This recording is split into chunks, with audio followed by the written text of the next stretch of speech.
നോക്കാം, നമുക്ക് നാളെ കാത്തിരിക്കാം ആരാണ് സ്ഥാനാർത്ഥിയെ വരുന്നത്. അതെ, ഇപ്പോൾ നമ്മൾ തുടക്കത്തിൽ പറഞ്ഞു നിലമ്പൂരിൽ ഈ 2700 വോട്ടിന്റെ ഒരു വ്യത്യാസമാണ്. നല്ല ബേസിക് കണക്കാണ്. ഇനി നമ്മൾ ഈ പറയുന്ന മണ്ഡലത്തിന്റെ ഏറ്റവും സകലമാന ജാതകങ്ങളും എന്ന നിലയ്ക്കാണ് ഈ 10-25 ദിവസം മുന്നോട്ട് പോവുക.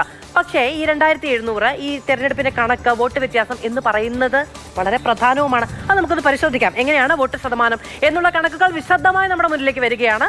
നിലമ്പൂരിൽ വോട്ട് ശതമാനം 2021 കണക്കാണ് നമ്മൾ പറയുന്നത്. അന്ന് LDF PV അൻവർ ജയിച്ചു കയറിയപ്പോൾ 46.9% വോട്ടാണ് PV അൻവർ LDF സ്വന്തമാക്കിയത്. UDF-ന് 45.3% വോട്ടുകളാണ് സ്വന്തമാക്കാൻ കഴിഞ്ഞൊന്ന് നോക്കൂ. എത്ര നേരിയ വ്യത്യാസമാണ് എന്നുള്ളത്, എത്ര വലിയ പോരിനായിരിക്കും അത് കാരണമാവുക എന്നുള്ളത് കൂടി നമ്മൾ ഈ സമയത്ത് ചിന്തിക്കേണ്ടതാണ്. ശ്രീ പ്രകാശാണ് മത്സരിച്ച് ഇതിനുശേഷം അദ്ദേഹത്തിന്റെ വിയോഗം സംഭവിച്ചു എന്നതും സങ്കടകരമായ കാര്യമാണ്. NDA അന്ന് മത്സരിക്കുമ്പോൾ 8000-ലേറെ വോട്ടുകൾ കിട്ടുമ്പോൾ 4.9% വോട്ടാണ് അവർക്ക് ഉള്ളത്. അതായത് ഈ ചെറിയ ശതമാനം എന്ന് ഇപ്പോൾ BJP-യുടെ ഒരു കൺഫ്യൂഷൻ നിൽക്കണം, മത്സരിക്കണോ വേണ്ടയോ.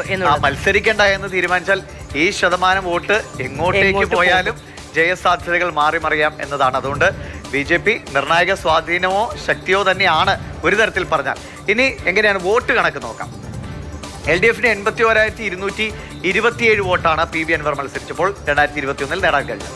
UDF സ്ഥാനാർത്ഥിക്ക് 78,527 വോട്ടുകളാണ് സ്വന്തമാക്കാൻ കഴിഞ്ഞത്. BJP-ക്കാകട്ടെ 8,595 വോട്ടുകൾ മാത്രമാണ് നേരിടാൻ കഴിഞ്ഞത്. നേരത്തെ പറഞ്ഞതുപോലെ സംസ്ഥാനത്ത് BJP-ക്ക് 10,000-ൽ താഴെ വോട്ടുകളുള്ളൊരു മണ്ഡലമാണ്.